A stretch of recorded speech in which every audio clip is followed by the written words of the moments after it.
daqueles que perde a cabeça e quando menos espera está fazendo algo que beira a selvageria? Pois é, na semana passada, você deve se lembrar, nós mostramos o caso de um homem que surtou e saiu quebrando um carro em frente a um posto lá em São Sebastião. Logo depois, ele se arrependeu.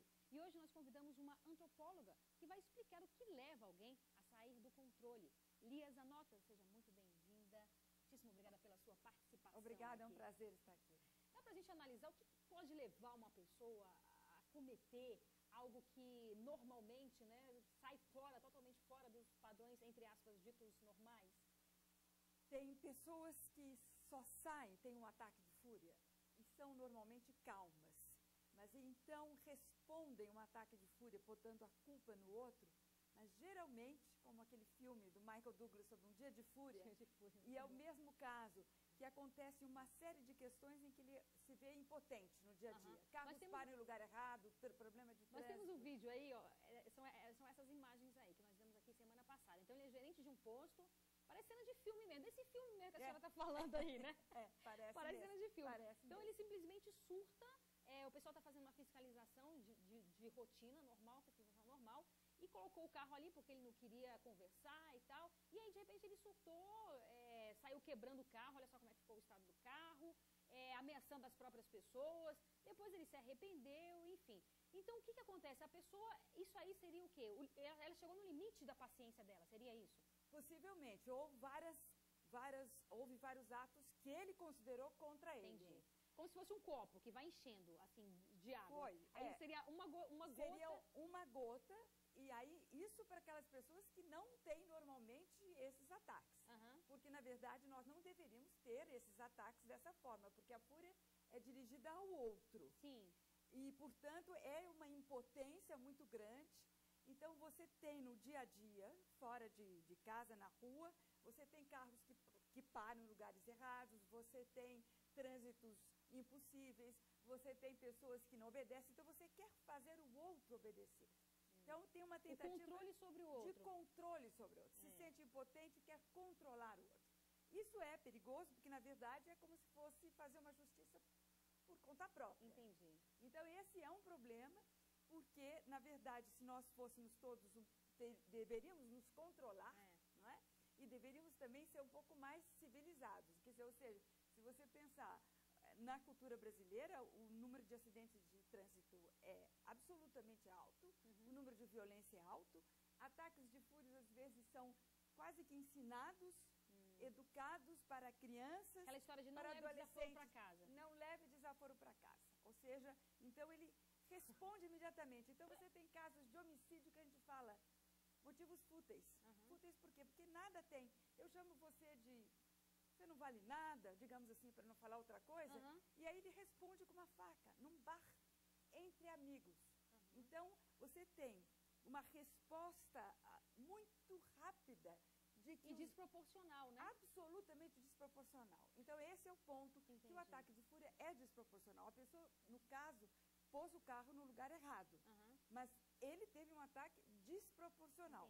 Como possivelmente ele não deve ter esses ataques sempre, ele consegue se arrepender. E, teoricamente, qualquer pessoa pode ter esse ataque de fúria? Qualquer pessoa está suscetível a isso? Pode ter.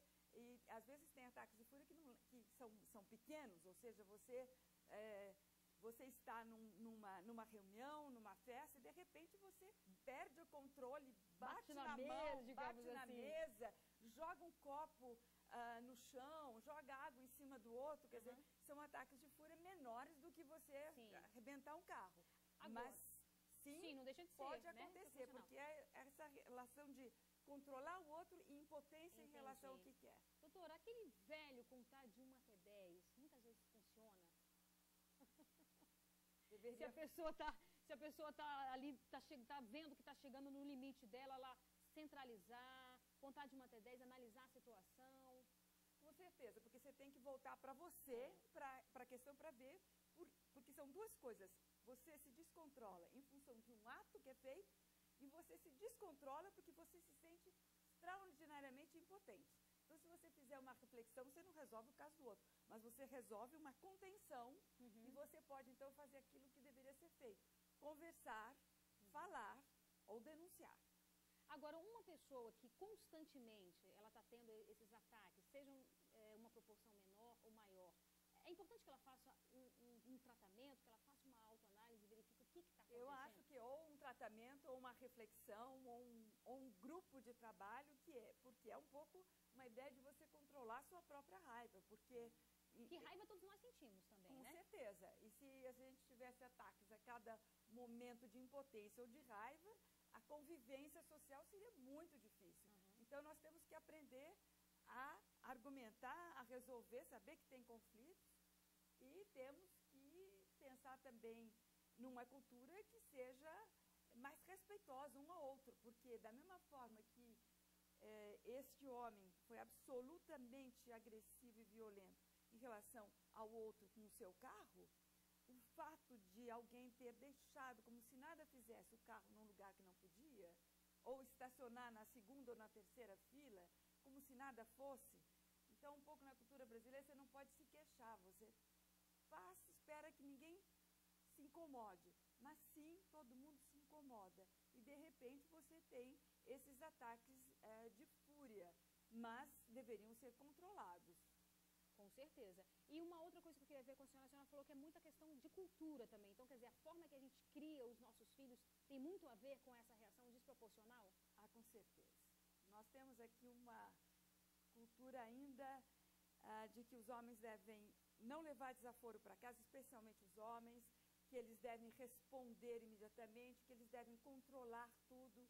Então, veja, uma das questões que no Brasil acontece muito da violência contra as mulheres é que os homens, na primeira coisa que não deu certo, o bife não foi feito, o almoço não está pronto, já puxa a faca. Quer dizer, é uma falta de controle, e isso é muito dentro da nossa cultura, mais do que em outras culturas, porque basta ver que o resultado da taxa nossa de homicídios é absolutamente mais alta que os países